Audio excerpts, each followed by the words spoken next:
আমার বক্তব্য হচ্ছে বিএনপি ইউনুসকে সে ইন্টারন্যাশনাল চতুর এইটা হিসাবে ভুল করছে। আমিও ভুল করছি তার পক্ষে বলছি বেকুবের মতো। আমিও একটা সময় তার পক্ষে বলছি বিএনপি বেকুবের মতো তারে বিশ্বাস করে তখন যদি বলতো যে ওত দিচ্ছেন 3 মাসের ভিতরে নির্বাচন দেন, এক কথায় নির্বাচনটা নিল সব কুল রক্ষা হইতো, দেশটা অচল হইতো না। এটা করে নাই। এখন এই জন্য আমি বলছি, আর ডাকসুর কথা বলছেন, ধরেন যদি এই ফেসিবাদী আওয়ামী লীগ সরকার পলায়ন না করতো তাহলে কিন্তু আপনি ঢাকা ইউনিভার্সিটিতে শিবির দেখতেন না, ওই ছাত্রলীগের লুঙ্গির তলায় থাকতো, গুপ্তই থাকতো। 3 জনের ভিতরে গুপ্ত একজন শিবির নাই, জামাত নাই, এটা কেমনি বুঝবেন? এই জন্য এই সরকারের উচিত ছিল গুপ্ত রাজনীতি করবে আন্ডারগ্রাউন্ড পার্টি, বামপন্থীরা। গুপ্ত রাজনীতি গণতান্ত্রিক ব্যবস্থায় গুপ্ত রাজনীতির জায়গা নেই, এই রাজনীতি ব্যান করা উচিত ছিল, নিষিদ্ধ করা উচিত ছিল। গুপ্ত রাজনীতি থাকবে কেন? আপনি ঢাকা ইউনিভার্সিটি যারা ছাত্রলীগের হেলমেট বাহিনী ছিল তারা ইলেকশনে দাঁড়ালো কেমনে? গুপ্ত যারা গুপ্ত রাজনীতি গণতান্ত্রিক যুগে গণতন্ত্রে কোনো অবস্থাতেই সমর্থন পায় না, তাদের নিষিদ্ধ করা উচিত। এইটাই আমার বক্তব্য। এই জন্যই বলছি যে এখন দেশের যে অবস্থা, আমার কাছে এটা মনে হচ্ছে, আপনি যেটা বলছিলেন যে আমি বহুত আগে এখানে টেবিলে বলছি ভূ রাজনীতির ফাঁদে বাংলাদেশ, এটা আমি বলেছিলাম। এখন আমেরিকায় যে কর ট্যাক্স বসাইছিল আমেরিকা, তখন যা গোপন চুক্তি করে আসছে, এটা জানেন আপনি কি চুক্তির ভিতরে আছে? এরপর তো জানেন না। এখন যে সেনাঘাঁটি হবে না, এটা কি করে বলেন? পোর্ট তো দিয়েই দিছে, মানবিক করিডোর দিবে না, এটা নিশ্চয়তা কি? সেটা যে দেয় না আপনি কতটা জানেন? যখন এটা নিয়ে আলোচনা, তার অনেক আগে থেকেই মালামাল যায়, মালামাল আসে। তারপরে আপনার আমাদের হিল ডিস্ট্রিক্টে তিব্বত আর সহ ওই অঞ্চল সহ, আরাকান সহ ওই অঞ্চল একটা ভিন্ন নামে একটা স্টেট হওয়ার পরিকল্পনা আছে। বললামই তো আমি যে সেটা হতে পারে। আবার ওদিকে আমাদের উত্তরাঞ্চলের জায়গা কিন্তু অটোমেটিক দখল হয়ে যাচ্ছে। এটার তো কোনো ব্যবস্থা সরকার এখন কিছু, সরকার সব খালি ক্ষমতায় থাকার জন্য ব্যস্ত। আগে তাও একটু প্রতিবাদ করতো টুকটাক, এখন আর সব ছাড় দিয়ে বসে আছে, শুধু ক্ষমতায় থাকার আকাঙ্ক্ষা। কিন্তু দেশটা তো শেষ হয়ে গেল। দেশটা তো আমি বলতে নির্বাচিত সরকার না হলে IMF এর লোন পর্যন্ত দিচ্ছে না। কোন জায়গায় দেশ গেছে? আপনার 3 ডিজিটের ভিতরে আপনার জিডিপি গ্রোথ ইতিমধ্যে নেমে গেছে। আপনার দেশে তো দুর্ভিক্ষ, দেশ তো চালাতে পারবে না। বিএনপি নির্বাচনে জিতলেও তো এই দেশ চালাতে পারবে না, এমন জায়গায় ভয়াবহ জায়গায় এই সরকার নিয়ে গেছে, পৌঁছায় দিছে। এদিকে ঐক্যবদ্ধ কমিশনের অলরেডি কিন্তু 2 জন আমেরিকান চলে গেছে, কেউ টের পায় নাই, 2 জন চলে গেছে। ওই আবার নাকি আসবে শুনলাম, আসতে পারে, কিন্তু যখন চায় তখন আসবে। হয়তো ওখানে নাগরিক ওখানে হাজিরা দিতে গেছে, আমার ধারণা এই মাসে আসবে না। হ্যাঁ আসবে তো, গেছে তো চলে, না করে গেছে না তো, ঘোষণা দিয়ে যায় নাই তো, ঘোষণা দিয়ে যাওয়া উচিত। অনেকে ঘোষণা দিয়ে এসছেন যে আমরা আসলাম এই দেশে, ডেকে আনছে, ইউনুস ডেকে আনছে, সুতরাং ঘোষণা দিয়ে আসার দরকার নেই। কিন্তু ইউনুস যখন বিদায় দিছে তখন তো কইতে যে আপনার ঠিক আছে, এখন দরকার নেই, ঐক্যবদ্ধ কমিশনের টেনর শেষ, আপনারা বাড়ি চলে যান, হয়ে গেল।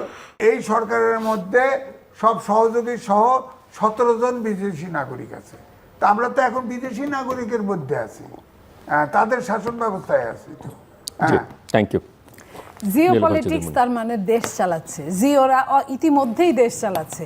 কারণ যখন একটা দেশের নাগরিক মানে নাগরিকত্ব দেয়, রাজনীতিকে অস্বীকার করে বা তাকে বাইপাস করে তো আপনি পলিটিক্স দেশ চালাতে আমি ওটা বলছি না। যখন আমেরিকার মতো দেশ যখন কাউকে নাগরিকত্ব দেয়, তার কিন্তু প্রথমেই বলতে হয় যে আজ থেকে এই দেশটাই আমার দেশ, এর বাইরে, এর স্বার্থের বাইরে আমি কোনোভাবেই যেতে পারবো না। তো আমরা যদি ওই শপথের ওই স্বার্থের মধ্যে থাকি, তাহলে যে বা যারা এসেছেন এখানে, তারা কিন্তু আমাদের স্বার্থের জন্য আসে নাই, তাদের স্বার্থের জন্য আসছে। তারা একটা ব্যক্তি, আমরা একটা ব্যক্তি। হতে পারে আমার দেশ থেকে অনেকেই ওই দেশের নাগরিক হয়েছে, কিন্তু তাদের সঙ্গে তো এই দেশের সম্পর্কটা হৃদ্যতার, কিন্তু বাহ্যিক দৃষ্টিতে যে দেশের সম্পর্কটা যেটা থাকতে হয়, সে কিন্তু ওইখানকার নাগরিক, ওইখানের আইন কানুন সে সম্পূর্ণরূপে মেনে চলতে বাধ্য। তার এইখান থেকে সরার কোনো রকম উপায় নাই। মিনিমাম শুনলে সে রাষ্ট্রদ্রোহী হবে। সেই রাষ্ট্রদ্রোহিতাকে মাথায় নিয়ে তো তার এখানে এসে আবার ফিরে যাওয়ার কথা না। সো তাদের যতদিন প্রয়োজন পড়বে, ওই যে গিনিপিগের কথা বললাম, ততদিন এইখানে থাকবে। আপনার মনে পড়ে 1/11 যখন হয় তখন কিন্তু এই ইউনূস সাহেবেরই আসার কথা ছিল, যে কারণে শেখ হাসিনা পরবর্তী এই 15 বছর তাকে এক চোখেও দেখতে পারে নাই। তো ইউনূস সাহেব তখন এরকম কথা বাজারে ছিল যে 2 বছরের জন্য আসবে দেখে উনি থাকবে না, বেশি দিন মিনিমাম 10 বছরের জন্য দিতে হবে, তো তাইলে উনি থাকবে। তো উনি তো একটা টার্গেট নিয়েই আসছে, উনি আপনি 1 বছরে বিদায় করবেন, এত তাড়াতাড়ি বিদায়িত হবে আমার তো মনে হয় না। কারণ উনি এখানে ফ্যাক্টর না, ফ্যাক্টর ওনাকে দিয়ে কী কী কাজ করানো হবে। আপনার সঙ্গে যদি তার মিলে, তাহলে আপনি যদি এখানে বেশি মানে আপনি চালাক হন, তাহলে আপনার সাথে মিললে সে তখন জাতিসংঘের প্রার্থী, আপনার সঙ্গে না মিললে সে তখন এই দেশের প্রার্থী। আপনাকে এখন সহজভাবে মেনে নিতে হবে আপনি কোনটা নেবেন। আপনার বুদ্ধি যদি বেশি হয় তার চেয়ে, আমি আবারও বলছি, তাহলে সে জাতিসংঘের প্রার্থী। আর আপনার বুদ্ধি যদি এখানে মার খেয়ে যায় তাহলে সে এই দেশের প্রার্থী। আমার কাছে মনে হয় ইউনূস সাহেব পরাশক্তির এজেন্ডা বাস্তবায়ন করছে, এটা আর বলার অপেক্ষা এবং কি? এই নির্বাচনে বজগট যেহেতু দেশ চালাতে পারতেছে না, সে এমন একটা পরিস্থিতি তৈরি করবে যে শক্তি দেশ চালাবে সেই শক্তি ওই পরাশক্তির এজেন্ডা নিয়ে আসবে।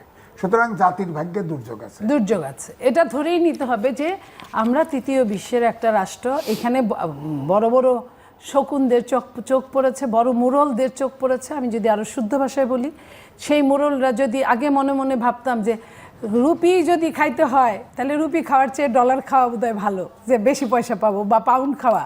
এখন তো মনে হয় ডলারও আমার না, রুপিও আমার না, কিছুই আমার না, আমি যে বাঙালি, আমার বাঙালি তত্ত্ব নিয়েই মারা যাইতে হবে। সেইখানে কখন কিভাবে মারা যাব এটাই হলো বর্তমান শব্দ। এই যে রাজনীতিবিদরা যারা যে ধরনের কাজ করছে, এই মানুষের দীর্ঘশ্বাস একটা বিশাল জিনিস, কেউ এখান থেকে রক্ষা পায় না। আজকে যারা বুঝে বা না বুঝে অন্যায় কাজগুলো বেছে নিচ্ছে, আমি তাদের উদ্দেশ্যে বলতে চাই, অতীতে যারা মন্ত্রী ছিল, মিনিস্টার ছিল, এমপি ছিল, তাদের কেউ মনে রাখে না। আপনি বলেন 1টানা 20টা 30টা মন্ত্রীর নাম আপনি খুঁজে পাবেন না, আগামী দিনেও বা বর্তমানেও যারা আছে তাদেরও একটা সময় খুঁজে পাওয়া যাবে না। সো দেশের মঙ্গলের জন্য, জাতির মঙ্গলের জন্য এই কাজটা করার জন্য এমপি মন্ত্রী হতে হয় না। এই যে আপনি বললেন না, এমপি মন্ত্রী হতে হয় না, একজন মানুষ, আমি তো মনে করি একটা অনেক এমপির চেয়ে আমি নীলুফার চৌধুরী মনি, যদিও জিল্লুর ভাইদের উসিলায় আমাকে চিনে মানুষ, অনেক মানুষ ভালো চিনে, এবং যারা চিনে তারা ইমেজ সহ চিনে। শেষ করতে হবে, এটাই আমি বলতে চাই, এই দেশের কাজে যেন জীবনের শেষ মুহূর্তটা কাজে লাগে, এই দোয়াটাই সবার করা উচিত, সবার থাকা উচিত এইখানে। দর্শক অনুষ্ঠানের শেষ প্রান্তে আমরা সামাজিক যোগাযোগ মাধ্যম ফেসবুক, এক্স এবং ইউটিউবে 3তে মাত্র লাইভ স্ট্রিম হচ্ছে, আপনারা দেখতে পারেন। টেলিভিশনের পর্দায় দেখতে না পারলে যে কোনো সময় যে কোনো স্থান থেকে ইউটিউবে 3তে মাত্র চ্যানেলটি সাবস্ক্রাইব করে এই পর্ব বা পুরোটা পর্বগুলো আপনারা দেখতে পারেন। মিস্টার মে আজিজ এবং মিস নীলুফার চৌধুরী মনি, অসংখ্য ধন্যবাদ এই আলোচনা অংশ নেবার জন্য। দর্শক, আমার অতিথিরা শেষ রক্ষা হবে না, রাষ্ট্র জনগণকে ক্রমাগত প্লাব দিচ্ছে, এরকম বহু কথা বলেছেন। সরকার প্রধানকে ঘিরে ওনাদের নানা রকমের অভিযোগ, সেটাও হাজির করবার চেষ্টা করেছেন। মূল কথা, এই সব কথার আড়ালে যেটা মূল কথা, সবাই চায় বাংলাদেশের গণতান্ত্রিক প্রক্রিয়ায় একটা মধ্য দিয়ে বা নির্বাচনের মধ্য দিয়ে বাংলাদেশ গণতান্ত্রিক হয়ে উঠুক, জনগণের শাসন প্রতিষ্ঠিত হোক। কিন্তু সেটা এখনও পর্যন্ত যে দৃশ্য দেখা যাচ্ছে তাতে অদৃশ্য, মানে অসম্ভব একটা ব্যাপার হয়ে দাঁড়াচ্ছে, এবং পরিস্থিতিটা ক্রমাগতই জটিল থেকে জটিলতর আকার ধারণ করছে। কিন্তু নির্বাচন একটা